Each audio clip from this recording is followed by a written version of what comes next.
Should you bring it up or should I? I'm just gonna listen to Paul and I'll go on tangents. That's what I'm here. That's what I need you here for. Yeah, I'll go on tangents.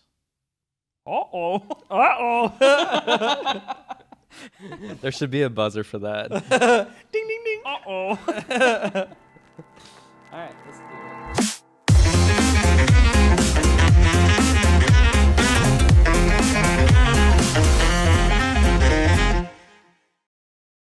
Welcome back to Tipsy Theology. I've got two strapping boys. I was calling myself one. You're a strapping boy. Thank you. He's sitting here next to me. To the right of me is a young man by the name of Thomas. He's my brother. Yes. We've had you on here before. Yeah. Yeah, and it's nice to be back. Hold the mic a little closer. Oh, it's nice to be back, but I will say, a lot of people ask, like, are we actually brothers? Yeah. And it's a yes. And I know there are not all siblings share parents, but yeah. But sometimes or it they happens. might share like a parent, like their mom is the same but a different dad. True. But our moms are the same. Yeah, and so are our dads. Correct. And there's only one of each. That's right. So we're one set involved in this mix-up. So it's the real deal. And then to the left of me, I've got old Russell. You know, and I get some of the same questions. Are we brothers? Is one of them. That's true. I feel like we could pass as brothers. You guys could pass quicker than I can. Yeah. It's actually funny. So this is your first time on the podcast. It is. But your wife has been on the podcast before. That's true. So we're going to talk about sex slavery. Oh, okay. The follow-up. I feel very uncomfortable. I think I'm done. I'm out. This is not fun. I don't want to talk about that. Well, today it's Christmas. That's when we're posting this, which is tomorrow. Yeah, you suckered me in. Here I am. And here we go. And you know what? It's Christmas. This is the time of year where we defrost Mariah Carey, and all of the Redditors come out, scratching their neck beards, saying, "Christmas is a pagan holiday." It's probably other people too, but everyone's like, "Oh, Christmas is pagan." And you know what I say to that? I say it's hogwash. Yeah. I say bah humbug. And is that just because of like how it's what it's become in our society that you're like it's all hogwash? Well, no, I mean the tying it to like Christmas used to be, it's like taken from pagan roots, or it used to be pagan. So you're saying it's not? I'm saying it's not. So does that mean the movie I just watched last night? Oh, we'll get into that. Yeah. So like, it had Viking origins. Yeah. At least in the movie I saw. Some people say that. Some people are over here like, oh, Santa Claus is actually Odin, or he's based on Odin. I'm like, come on. Nuh-uh. Well, but I don't know. It sounds funny, but like, how do we know it's not true? I'm so glad you asked. And you know what? Before we jump into all of that, talking about the big old fat man himself, Santa Claus, we're going to have a drink. Okay.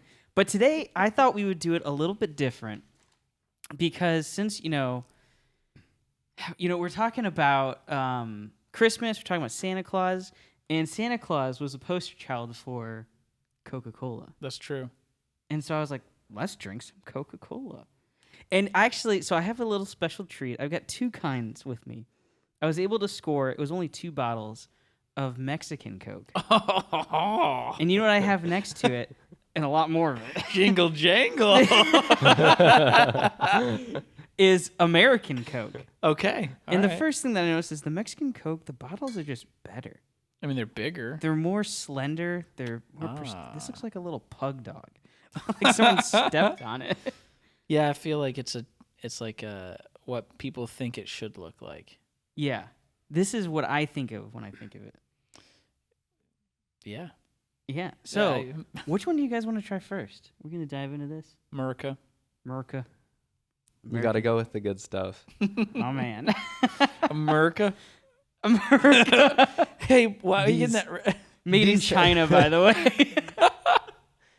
The ingredients taste better in these ones. Hey, I've true. heard that, but maybe we can disprove that today. I think we got to test it Yes. out because this one is cane sugar, That's true. and those ones are high fructose corn syrup. Oh, they're the good stuff. That's my America. But it wouldn't be tipsy theology if we weren't getting a little tipsy. That's true. And so, what goes well with Coca-Cola? Well, it's my good friend Jack Daniels. Uncle Jack. Uncle Jack. Home for the holidays. And gets me through the holidays. Well, hey, while we're getting this ready, I actually have a question for. Well, let me pop that open for you while you're asking your Well, question. so Russell, did you believe in Santa Claus growing up? That's a interesting question because there was a bit of yes and no. So I think the environment told me no, but my little child heart wanted it to be yes for a few years there. So, like, what real was quick, the so how moment? this is gonna work is drink a little bit, like down to here, drink like down to there, and we're filling it up with Jack Daniels. Got it. That's Got how we're it. doing it. So, Russell, what was the moment that you were like, okay, there has to be one or the other? Like, what was that defining moment? You're like, okay, Santa isn't real. Well, let me tell you a story. We're going to back this up a little bit till like I was 5, maybe 6 years old. Mm-hmm. And I lived in a country where we didn't have a fireplace or a chimney. And how could Santa deliver presents if there wasn't a chimney? So True. one day I decided I'm going to solve this, and I stayed up really late and I listened for the sounds of Santa on the roof and coming down the chimney where we had this kind of fake fireplace. Mm-hmm. And then I realized the only sounds that I was hearing were the footsteps of my own parents. Oh, no. And at that moment, I realized it's all a sham. Your hopes and dreams. You've been had. Did you ever believe in Santa? I don't really. I have to ask our parents, but basically, I remember being a kid, not believing my dad when he's like, "No, I see the tracks, you see," and we'd even have like our I now know it was our uncle would come over dressed as Santa Claus, Yeah. and he would be like, "Oh, how's it going?" Ooh, you guys had the deep state representing. Yeah, that's we did. right. That's right. And I remember looking at my dad one night after he was like really trying to sell the Santa thing hard, and I was just like, Dad, I really like the truth, and I don't really think that's what I'm getting here tonight. For any of you audio listeners, I got a little happy with the filling. We got a little more Jack and a little less Coke. Oh, interesting. Yeah. So I always had a skepticism about my thoughts on Santa. So Oh man, I can't win this one. I think there's not enough air. I think being you're just too pushed through. excited. I think you had too much pop. Like he had too much pop. It's so for me, I never believed in Santa from what I can remember because it just didn't make sense, Yeah, but it's magic. and I was like, it doesn't add up. But you can explain it with magic. You just gotta believe. That was my problem. All this time, Santa's just shaking his head. He's like, do you want me to fill that up? Yeah. Let's top that up. I might get a little Jack Daniels heavy on the top. So But all that to go say ahead. is, because I did the same thing as you, Russell. I was like, you know what? I don't believe in this, but I need to verify. Paul, your shoe is soaked. Yeah, I'm thinking about drinking it a little bit later. It's not pouring well. The No, it's funnel really really not. isn't working. Do you want to hold it up a little bit? There we go. Little tag team. there's no air. That's what it is. Yeah. That's what I'm looking for. This is gonna be crazy. I think it's gonna be all Jack Daniels on top. Here, I'll hold yours too. Oh, I already filled mine up. Oh. Thank you. Yeah, my shoe is a little boozy. Yeah, so I don't, as far as I can remember, I never believed in it. And I stayed up late one night to see like what it was, and yeah, it was just my parents. I think it's just straight Jack Daniels on the Oh top. my gosh. That was Woo! My man's struggling a bit. We're gonna party. It tastes better the more you get into it. Yeah, you won't even care what it tastes Uncle like. Jack, No. you haven't failed me yet. Uncle Jack. You just gotta warm up to them. You know, it's like you don't see your friend for like a few years, and you gotta like warm up into being friends again. That's right. It's like, can we? Will we? Have we? Yeah, will they? Won't they? Wait, have we what? Anyway, you know, much like this drink, well, Jack and Coke has been a favorite go-to for many drinkers for decades. Santa has also been a favorite pastime for many. There's a lot of history, and confusing history at that. And that's involved around Christmas and its traditions. And so, why are we drinking Jack and Coke today? Well, because in 1931, Coca-Cola commissioned illustrator Haddon Sundblom, what a name, to paint Santa for Christmas advertisements. Those paintings helped to establish Santa as a warm, happy character with human features, including rosy cheeks, a white beard, twinkling eyes, and laughter lines. So pause. Was he not technically human prior? That's a good question. So it depends on what culture you go to. Really? And so we're going to get into some of the history of it. Okay. Don't jump ahead. And it's kind of a very interesting. I might just read this off to you guys, the historical side of it, because it's very, very interesting. So Sundblom drew inspiration from an 1822 poem by Clement Clark Moore called "'Twas the Night Before Christmas." Oh. Or if you want to be like one of those fancy lads, it was called "A Visit from St. Nicholas," commonly known as "'Twas the Night Before Christmas." That's what they say every time, and I'm like, stop making me cringe. "'Twas the Night Before Christmas." No one's ever heard of the other name. But that's recent history. Yeah, how recent? That's like 200 years ago? 100. 100? Well, since Coca-Cola took it over. 200 since the poem. And so let's go back to the beginning. Okay. Let's go so back to it. So prior to 200 years ago? Yeah. So who's the fun-loving fat man who gives us gifts? Yes. My father. Did you have something? No, I was thinking about the origins, Oh, yeah. but I think I'll let you take away the origins of Santa. Well, actually, so before I jump into some of the quote-unquote actual history, and I'll get into why I say quote-unquote, a lot of people say Christmas is pagan, and that's one of people's favorite things to say. And the more I unpack it, the more I was looking into it, everything seemed like it kind of fell apart a little bit. There are theories that Santa Claus is based on Odin. I disagree with that from what I've seen. Well, not the movie I saw last night. And that's what I want to ask you about. Oh, yeah. That's so perfect. I mean, Russell and I watched it together. It's called Violent Night, and so it just looked like a real Christmas banger. Am I right? Yes. So we start watching, and turns out Santa it's basically Die Hard meets Home Alone, and Santa Claus is Die Hard. I feel like Home Alone and Die Hard really aren't that far apart. Well, yeah, because it kind The of havoc he wreaks.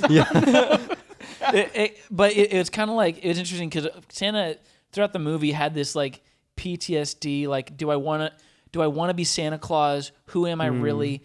How do I identify with my past prior to being Santa, which had Yes. Viking Odin origins? Oh, wow. Yeah, like, but what were some highlights from the movie for you? Ooh, that's a loaded question. But let me touch on what you said. I do think that they showed him grappling with the identity crisis. And I was not expecting that from this type of thriller action That's an movie. interesting narrative to throw into an action movie. Like, the protagonist is saying, who am I? Who do I want to Yes, be? that's true. And that defines how he shows up in the end game, if you will. Oh, okay. So it's a little bit of a story of like man overcoming himself, but then also the lesson is our origins impact who we are, but we're still left with the choice of like who do we want to be in the world. That's that actually was very I got deep. it. I was like, that's way more than I got. I said that's actually pretty deep. All for I the know kind of is movie that it was. it can be difficult to like claw that out of an action thriller when there's like blood and guts flying. But all I remember is that when he, you're as you have introspective to as ask- this man over here. you have to ask, why is he swinging the hammer that way? That's true. That's true, man. That's awesome. Is he angry at the world or angry at himself? I was gonna think you'd Do you say think something Rambo like, ever stopped and was like, "Am I the monster?" "Oh my gosh!" Well, it's funny because I thought like one of the parts that you would say like, "Oh, that was funny," is like when he barfed on a bartender. What? Yeah, Santa Claus? Yeah. And he was God. like, I had my favorite axe, Skull Crusher. Like, oh, cool. And this is the man we're putting in charge of the naughty and nice list. Well, it just kind of happened, apparently. He just became Santa. Oh yeah. And it seemed like he was like making the world happy. He wasn't a bad guy, He did it, just bad bad guy circumstances. stuff. but he did some bad things. You know, just because you're a bad guy doesn't mean you're a bad guy. That's right. To quote But no, Wreck-It Ralph. honestly, that's actually really good insight. I think that's really good. And actually, if you think about it, with regard to our conversation today, the Santa who we perceive him to be, like we saw in him in Violent Night, represents the identity crisis that we have given him. Yeah. So who is Santa, and what is his backstory, and how does it impact who he is today? Yeah. And we're going to talk about that. So I want to take it way back. And I think a lot of people know this, or at least have some recollection of it, is that Santa Claus is the English form of a Dutch name for Saint Nicholas Sinterklaas. So though modern Santa Claus is associated with a world of fantasy and lore, the historical Saint Nicholas was a godly man known for his charity and generosity. And he was pretty important for the Bible, right? Like putting the Bible together. Yeah. This man knows too much. Did you read my notes? No, I just kind of knew that. I don't know how you knew this and I didn't know this. Yeah, well, you know. This is crazy. It's called Adventures in Odyssey. I should have paid more attention to those episodes. So, who was Saint Nicholas? Great question. Thanks for asking, guys. The reason I say that too is because we don't 100% know for sure. So to be clear, Saint Nicholas was a real person, and to be more accurate, it was actually two people. Oh. So there's the one that we know of that we give credit for being Santa Claus is Saint Nicholas of Myra, which is in modern day Turkey now. But there were two Saint Nicholases from another area, one of them from a different area, both bishops. Oh. But the guy who's writing their history down didn't apparently pay that close attention. And it looks like he may have mixed both of these guys together and turned them into one person. Interesting. So they don't 100% know like what all he did. But all that to say, he was a real person. He did real things. So an identity crisis was already built into his backstory. Yeah, that's actually a really good point. It goes all the way to the beginning. Oh, man. So all started with Oof. so Santa Claus all started within the church and represented by two bishops. Yeah. But we give credit to one bishop in particular, which is St. Nicholas of Myra. So Nicholas was born in the 3rd century to wealthy Christian parents in Patara, which is the harbor in modern-day Turkey. Patara is one of the cities that the Apostle Paul visited on his 3rd missionary journey 200 years prior. It's kind of cool.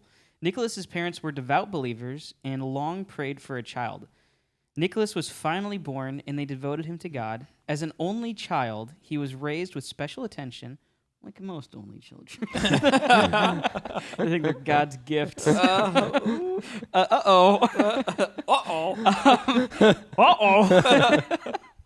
However, his parents died while he was likely still a teenager from a plague that struck the city. Instead of turning away from God, though, Nicholas drew closer to him. Nicholas was left with a large inheritance and decided that he would use it to honor God. He developed a good reputation in his region and was chosen to be Archbishop of Myra, when he was in his early 20s. So that's kind of an indication that he was probably a little bit more mature and definitely had a good reputation. Yeah, I was going to say, like, especially for someone to go through like trauma like that and then come out saying like, no, my faith actually hasn't been wavered. It's been strengthened. And How I know, unique like, is that? It's actually, it's defining character. Like, you know, I think there are a lot of people who go through traumas and as a result, they would stray from the faith because they're going to wrestle with the why would a good God. But I mean, his actions demonstrate his maturity, knowing that like, hey, yeah, life is awful and God is still good. Yeah. Yeah, that's awesome. And I'm sure a few thou didn't hurt. Yeah. Yeah, it is really cool. So during his service as archbishop, violent persecution of Christians began, and he was most likely imprisoned during this time and tortured for his faith. That's kind of speculation, but based on historically what was happening, that most likely would have happened. The persecution that began during the reign of Roman Emperor Diocletian was carried on by his successor, Galerius, for a total of 8 years.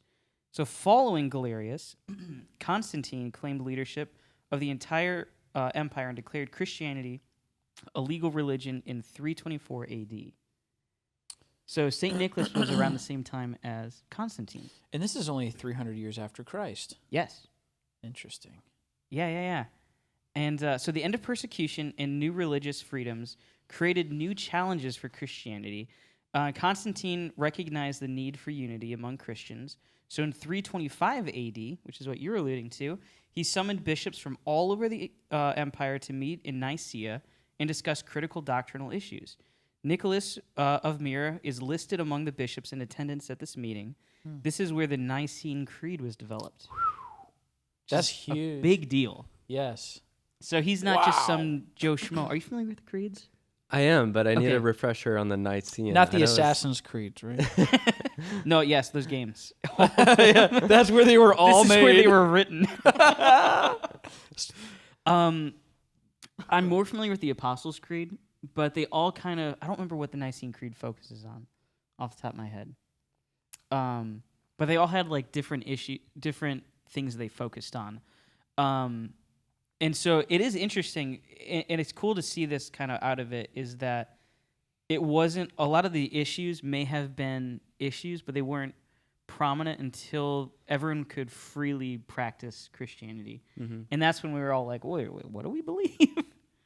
So I don't know. I find that kind of interesting where in freedom, we have the ability to kind of focus and spend more time on what we actually believe in. Mhm. It's kind of cool. And it's cool that it happened and these guys were able to kind of meet together and make some decisions. Yeah, this was cool. I think that was a really neat aspect to his story. So Nicholas was well known for his kindness and generosity, and after his death around December 6th, a tradition of gift-giving was started in his honor. And many countries still observe St. Nicholas Day on December 6th. Meanwhile, in others, like the USA, the practices associated with the day were combined with Christmas. It seemed natural to many Christians that a holiday celebrating giving would merge with the birth of Christ, the greatest gift of all. However, the merger happened to the dismay of many Christian leaders who thought that St. Nicholas was drawing too much attention away from God. So in Interesting. Germany... Oh, I just got Parents- back from Germany. You did. Parents were encouraged to teach their children that the Christ child was the gift giver. The Christkindl is the English form of the German name for Christ child. Ironically, in America, the name Christkindl came to be known and used synonymously with Saint Nicholas or Santa Claus. That's How did they make that jump? Isn't that crazy? Americans can do all sorts of things when we it can comes do to a lot. They felt quite free, I guess. yeah, free stuff. No, but I thought. So actually, I do have an answer for that, and we'll Oh. get into that. well, I That's a great thought question. that like, the whole presents thing started because Saint Nicholas was, because like kids would like try to warm their socks over the fireplace, and somehow, some way, there were like oranges that he would put into the socks that the kids would find as a surprise, and like that's how like the stocking thing became a tradition. That I've heard a lot of different theories, and that's one of them. Okay. The other thing, what I will say, what Saint Nicholas, and actually, there's some wild stories about him like raising people from the dead and stuff. Oh too. my gosh. Or like some guy got like chopped in half, and he's like, "Oh yeah." Woo, woo." Whether it's true or not, it's like, dang, this guy is kind of wild.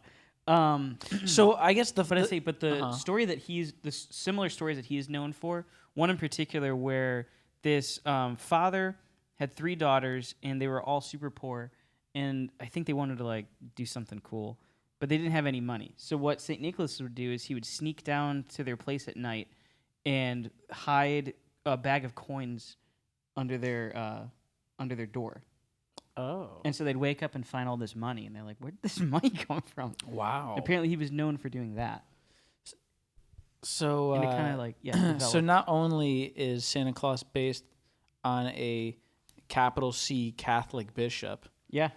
but even the presence thing, whatever form it is, he was also a generous person.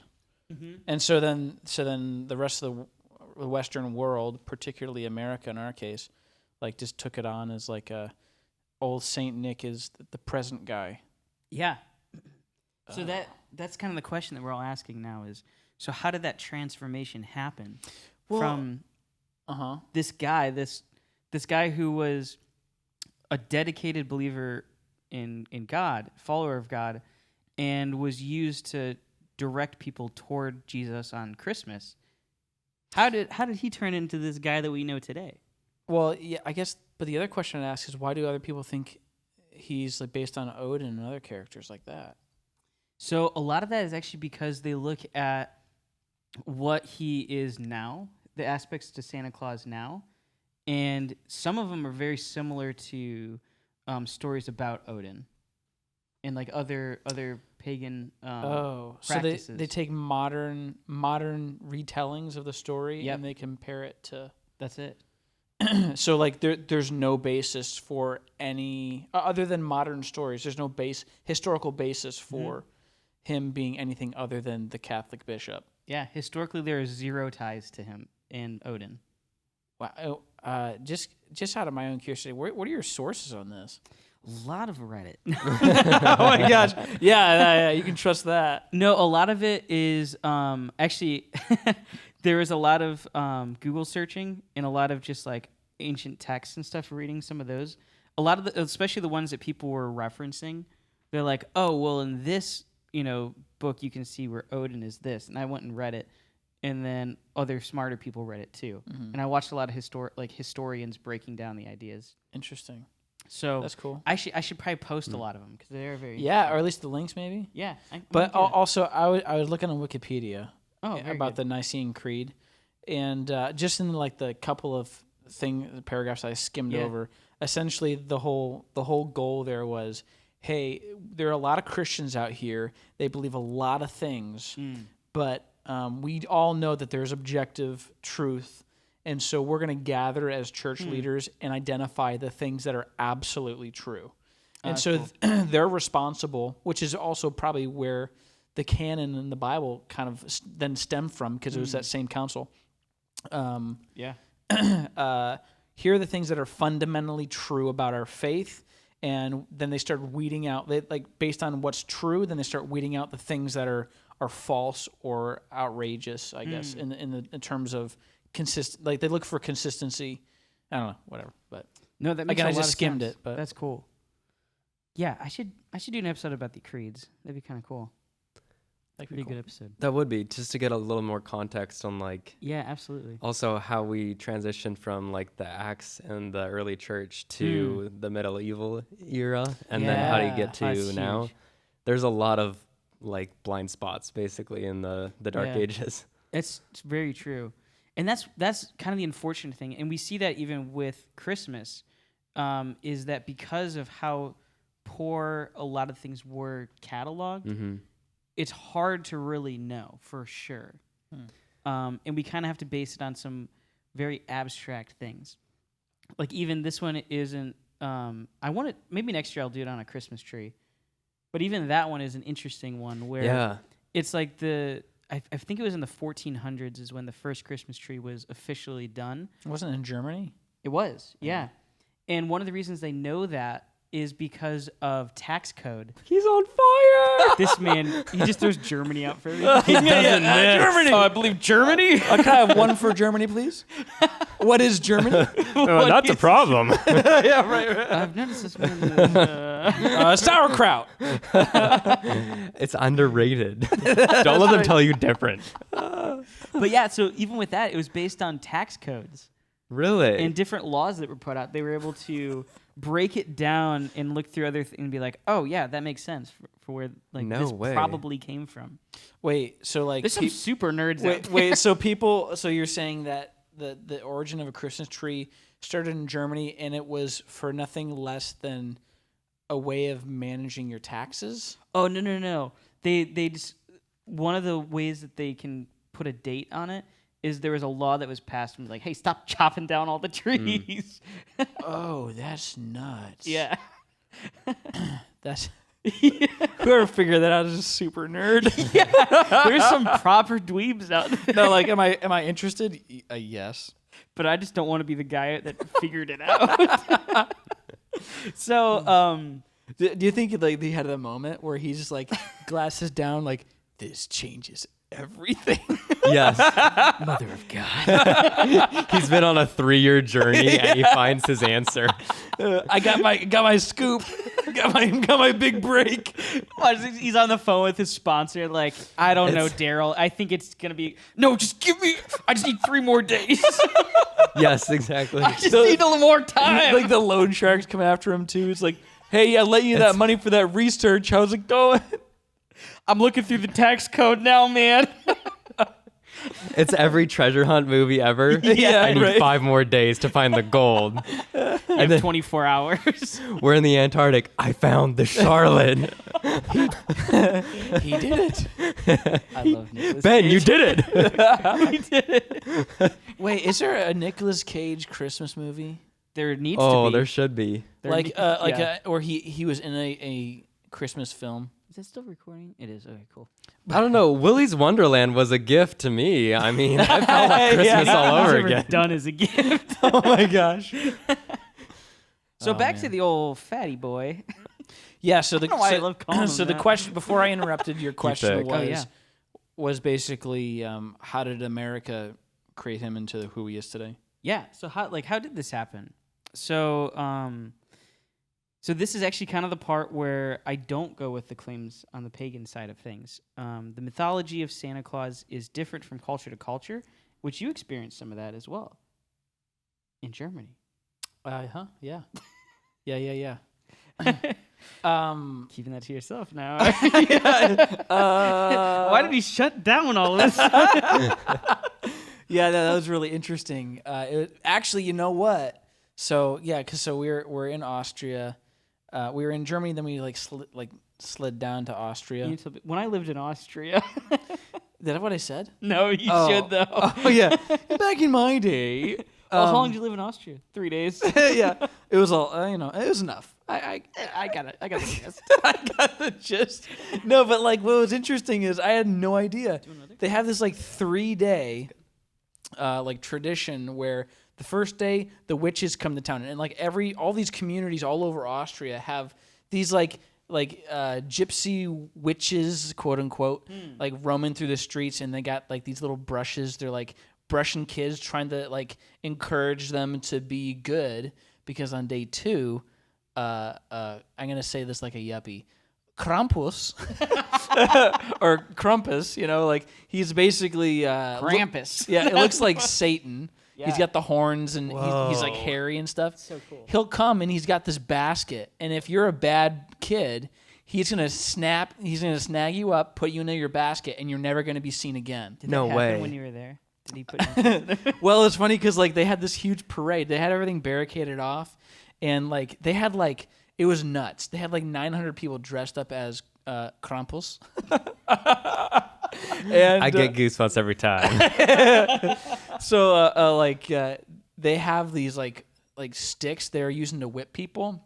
So they have flares and they got like glowing eyes on their costumes, and they got these jingle bells on too. And so they're like walking around. It's kind of crazy, and so like especially the younger teenage girls, these guys who are dressed up as Krampus would like run up to them. Again, there's a barrier, and they're like whipping them like as hard as they can. What? Yeah, and it was like this is nuts, and like everyone's laughing and having a good time, and you have a girl on the ground like, oh, it hurts, and everyone's like, oh, it's such a good time. What? Fun for the whole family. Yeah, that's right. It was like, this is crazy. There's like 900 people like running through this parade dressed as Krampus, just like whipping all these people, especially these teenage girls. It was weird.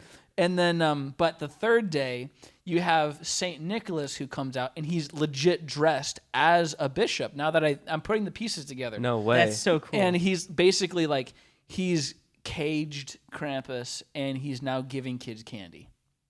It's like, again, like, okay, yeah. this is my American perspective looking in, and that's like the gist that I got out of it. I probably have a couple of details wrong. Yeah. But that's what I got out of it. You know, a life goal of mine became, after you sent me that video of Krampus, Krampus?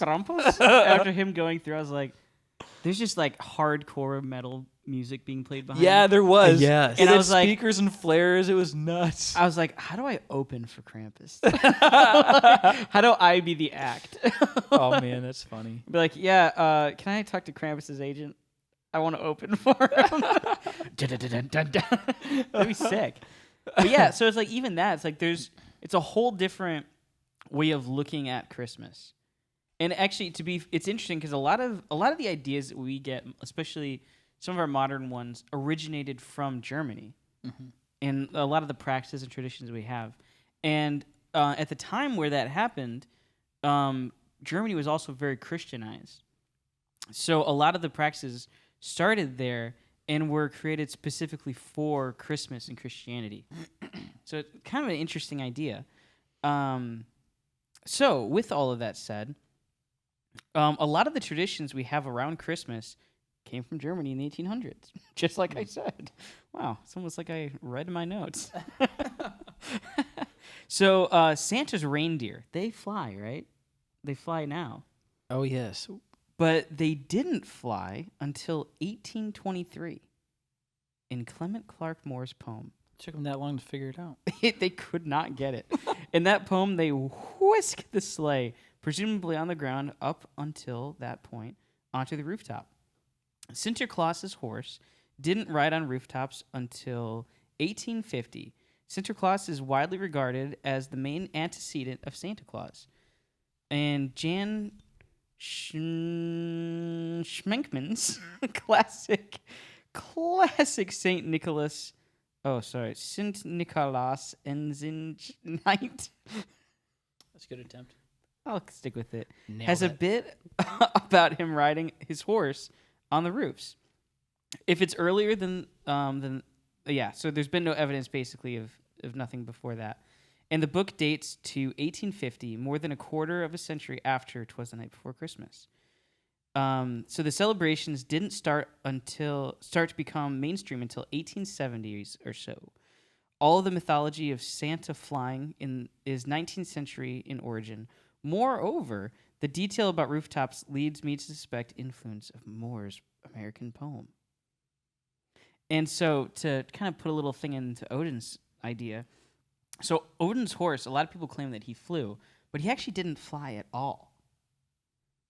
And there's no pagan sources that even hint at anything to that kind. So you're saying people say Odin's horse could fly, but there's no historical document to justify that claim. Correct. Because there are a lot of people that say, oh, well, Santa's reindeer fly, or his horse flew, and so did Odin's. But it's actually a misreading. Odin's horse never flew, and also Santa's horses and reindeer never flew until very recently.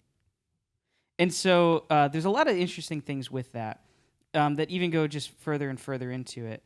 And as early as the 1600s, St. Nicholas was riding his horse down chimneys in the Netherlands. By 1809, he was riding across treetops in Dutch-American traditions in New York. Moore's poem does seem to be where his horse metamorphoses into reindeer, but the point is the flying element is earlier than the 19th century. Fascinating. Isn't it fascinating? So, like many stories and traditions, they They can die out or become unpopular. In the 16th century in Northern Europe, after the Reformation, St. Nicholas became unpopular. What? Yeah. Santa? But the children love Santa.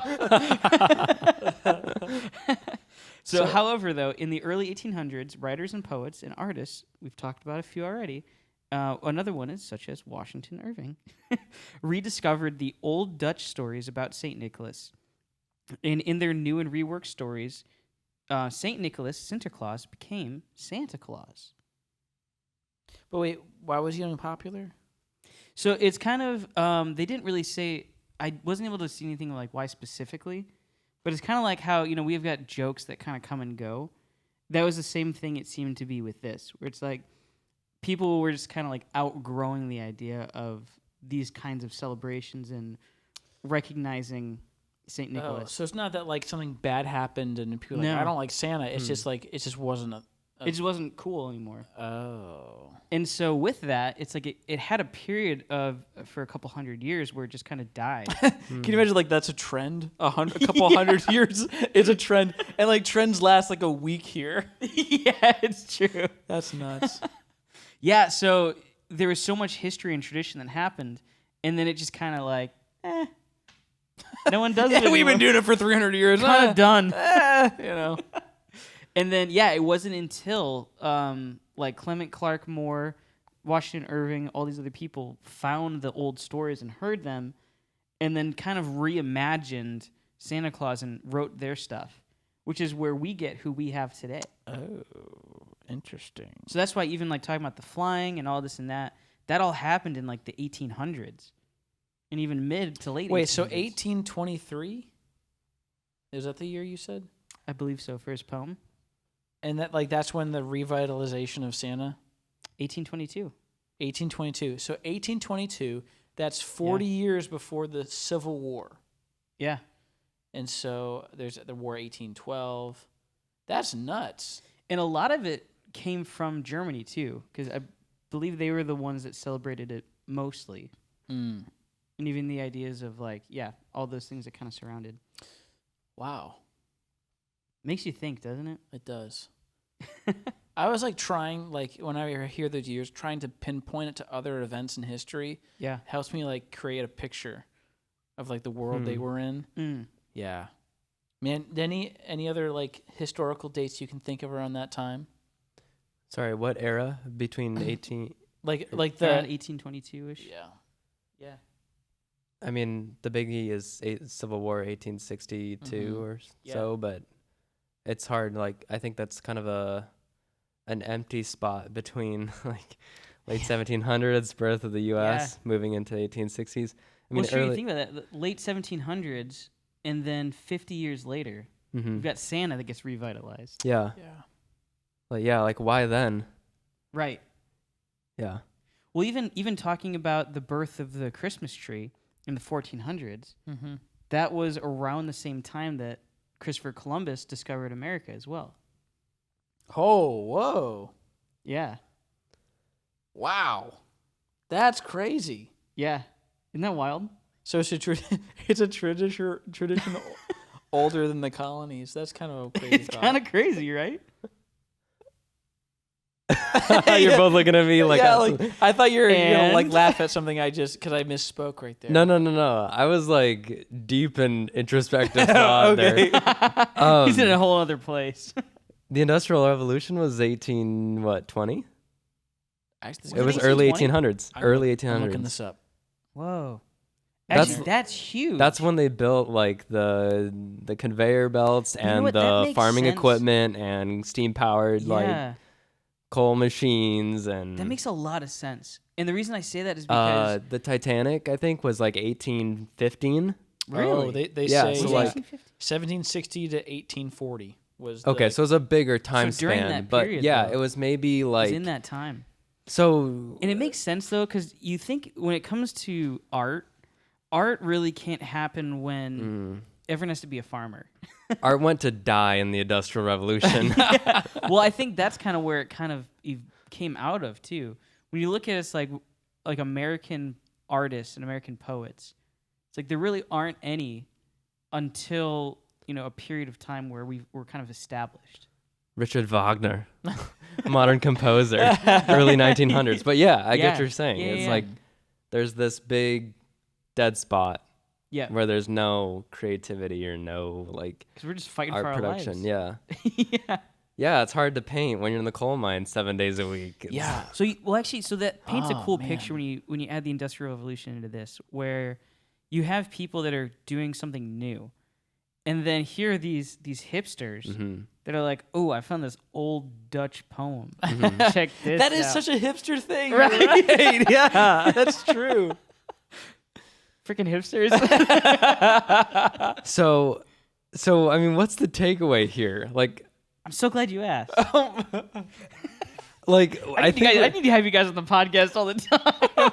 I feel like we should make this an annual thing. like I The feel fellas talking about Christmas. absolutely. Yeah, fun. We should do one for every holiday. Oh. I'm the down. origin of Halloween. That's gonna be a banger Actually, episode. Oh, yeah, you're right. You know what's funny you bring that up is that there are some things that came from Christmas carols Oh, really? that got moved over to Halloween. Oh. We wish you a Merry Christmas. I read this, so I can't verify it, but it sounds right. Okay. Is they're saying, so we have, we wish you Merry Christmas, we wish you Merry Christmas, blah, blah, blah. Now give us some figgy pudding, and we won't go until we get some. So apparently there was a lot of orphan children, particularly, that would sing that outside people's houses, and they meant it. And if you didn't give them any pudding, even still, they would vandalize your house. Okay, so side And note. that was Yeah, that side was note. then kind of taken from that and moved to Halloween, which is where we get trick or treat. So in other countries, there's similar things where people will Really? carol and they'll go to your house, and it's basically the expectation you'll give me something, and I'm not going to leave until you do.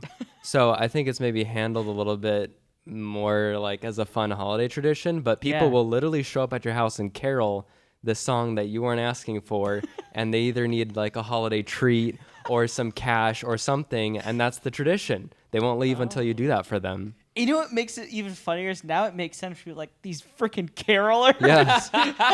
There's just a reason why. Yeah. Now I know Our- why people hate carolers. It's like It's a form of begging.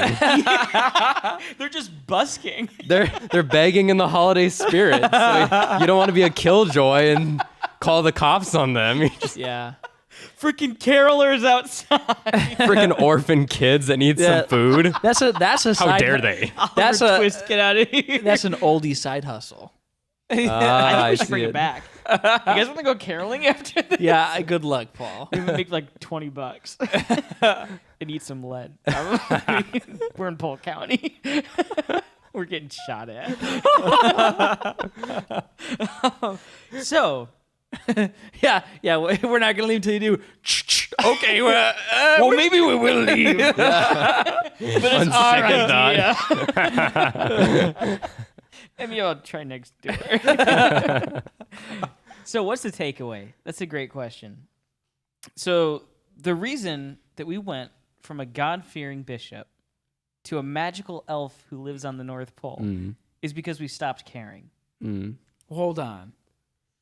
What? Stopped caring about what? Well, because St. Nicholas became unpopular. People stopped celebrating him. So we forgot We forgot our the tradition. origin. Yeah. We forgot Saint Nick. And so we took what we could see and reimagined it and reinvented it to our modern, to what made sense to us now. I say now, being 1822. Oh. I thought that'd be an easier transition, but No, I just like that was a jaw drop, man. Yeah. So okay, so so it's like we've got this game of telephone, and it's Santa Claus's story. I think is such a perfect example of just like story on top of story on top of myth on top of myth on top of telephone on top of telephone. And it's like we've gone from who this person was and what he represented and what he was used for to then something that is completely contrary to his original intention. Originally, he was meant to help inspire us to be generous and kind and look toward the ultimate gift, which was Jesus. But instead, it's been used to take the center stage of Christmas and say, oh, he's the gift giver. Mm. But it's like, no, he's not the gift giver. He was a guy who gave gifts, but the intent was to point us toward God, toward Christ. So, I know you got more to say, but I do. I am curious. So, like, how Yeah. does? So he's trying to point us towards Christ. So, like, how does that align with? Okay, so like Jesus was born in the spring. Why are we celebrating it on December 25th? Where did coal come from? Is that even? That's probably a completely different conversation. But like, so like, Yeah. why? Because Jesus' birth is so far removed from the winter. How do they explain that? So I don't know off the top of my head. I didn't write any of this down. Oh, But I did look a little bit. That'll be for next year. We'll talk about that next year. sure. Because that is in and of itself a really big point that a lot of people bring up, because we have like Saturnalia and Yule and all these other traditions that people say, oh, these are Christians trying to take over pagan holidays. And from what I've seen, I don't have anything to back it up right now, is that it was actually the reverse. So there's a lot in there. Well, yeah, when you're There's a lot to arguing, unpack. he's like, yeah, our tradition starts 300 AD. When does yours start? It's like, well, it's a good question. But there's a lot in there to unpack, and I think that in of itself would be a great episode to do. Interesting. Yeah, because like I know people say like, oh, first it was the winter solstice, and then Christians came in, or they say, this whole tree thing is because of Viking, or like at least pagan, whatever that is. Right. I think it was referred to as Vikings. Same with the It was there's the Yule log and right. Saturnalia. Yeah, so you have all these other people saying that actually this belongs to us. Yeah, and they're dead wrong. Okay. But that'll be for another time. Because those are big. I think those are big conversations that deserve their own time as well. Just fun. But going back to this, that's why we have celebrations, we have traditions, is because we don't want to forget. And yet, when we forget, stuff gets reinvented. We reinvent holidays, we reinvent ideas, and we also forget why we're even doing things. Passover existed for Israel to remember what God had done for them. But it's not the activities that we are remembering. It's why we do these activities. They're to help us remember. During communion, we drink wine or grape juice, if that's your church, which is most people actually just drink some juice. And we break and eat bread because it helps us to remember Jesus' sacrifice for us. Christmas is meant for us to remember the incarnation of Christ, Jesus, to remember him being the greatest gift, and we come together and share with each other a gift to remember that. The point of Christmas isn't to share a gift with someone, but it's an act that we do to help trigger a memory in us to remember why we're doing this. Santa Claus is not the point. He instead is meant to point us toward Christ. Just like the cross is a symbol that helps us remember Jesus' sacrifice, St. Nicholas is another symbol to help us remember when the same Jesus emptied himself and took on human form. To be born in a stable to a virgin mother, it marks the birth of the one who is preeminent in all things, who fulfilled the prophecies, lived a sinless life, died, resurrected, and is the one who is worthy to open the final scroll. Christmas marks the birth. It's the day that we remember the birth of the one who did all of this so that we could be reconciled to God. That's powerful. Thank you. That's a really good conclusion. Yeah. And that's what I got on Santa Claus. That's pretty cool. Yeah. Do you guys have any final thoughts or anything?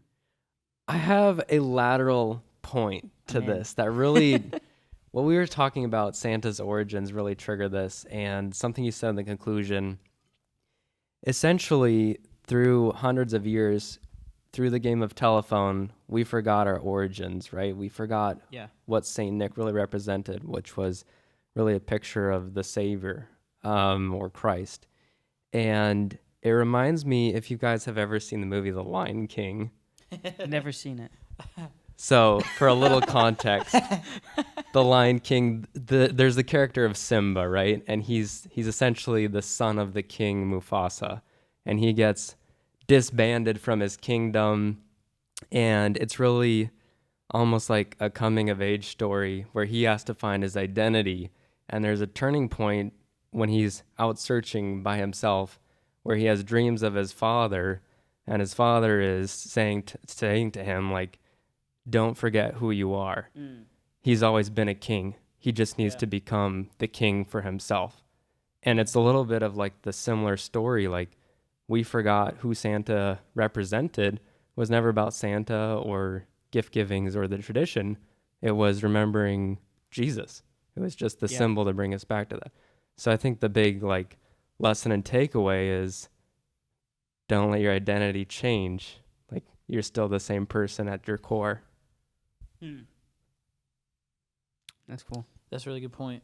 Yeah. Yeah, something that you said in That's your cool. conclusion, it was like, all right, Passover. It's celebrating, remembering how God miraculously brought the Israelites out of slavery. Yeah, and then like I recall recently reading in Deuteronomy. I'm pretty sure it's Deuteronomy. Moses is speaking to these Israelites. God has confirmed to Moses for like a fifth time, like, yeah, you're not going to the promised land. And so Moses, though pretty upset about that, is talking to all the Israelites. And this is the new generation. This is the next generation after all those who escaped from Egypt. And he's telling the entire story from the beginning to God's creation to now. And he's like, at the end of his entire story, he says, like, hold these truths into your heart and remember these things, lest you forget the good things that God has done, and lest they depart from your heart and you live like the pagans that surround you in other nations. So it's like, what is going to make us? I mean, obviously this is a message for the Israelites, but then also our takeaway is lest we forget. Like, Moses is telling them, like, hey, if you don't remember these days like the Passover when God brought them out of slavery, like swiftly, you know, and if you don't remember all these things over these 40 years in the wilderness that God has done, miraculously feeding them, giving them water from rocks, single-handedly destroying armies and kings that stood against them, delivering them and making them promises that God has at this point continually made good on. It's like, if you forget those things, and how often do we experience good things in our life that God does, that like a couple days or weeks or years later, we're like, but maybe it was just that. Yeah. And it's like, so Moses is telling the Israelites, like remember what these good things that God has done, because not only is it a sin to then justify and forget the good things that God has done, but when we start forgetting the good things God has done, we forget how good he is. And so with, the St. Nicholas, like, like he's trying to point us towards the greatest thing. And as we forget those traditions, we forget what he really cared about, we reimagine him and package him differently for our own marketing schemes or whatnot. Then it becomes a real problem, because then we start forgetting how good God actually is. Mm-hmm. Yeah. Yeah, absolutely. And for us, as we are here at Christmas, I think it's a lot of people that I know are shy away. A lot of Christians shy away from the traditions or the cliches of Christmas, like Santa Claus or a tree or something like that. When it's really, those aren't things that we should shy away from or need to.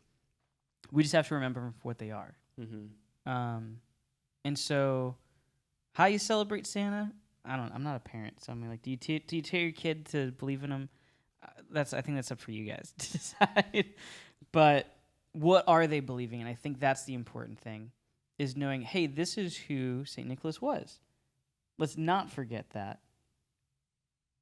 And let's move on and enjoy Christmas with that in mind. Bring on the figgy pudding. And I won't leave until I get Happy Hanukkah. Happy Hanukkah. Oh, I'm fresh out. Oh, you should have grabbed another one. Well, I didn't want to look like an alcoholic. What do you think we do on here? Oh, man. Thank you guys so much for tuning in. Thank you guys for being here. Oh, yeah, Thank thanks for you. having It's us. been really fun. It was a Good. gift. I don't know how long we've been recording for, It's the true meaning but it's of probably Christmas. over an hour. Merry Christmas, everyone. Merry Christmas. See you guys.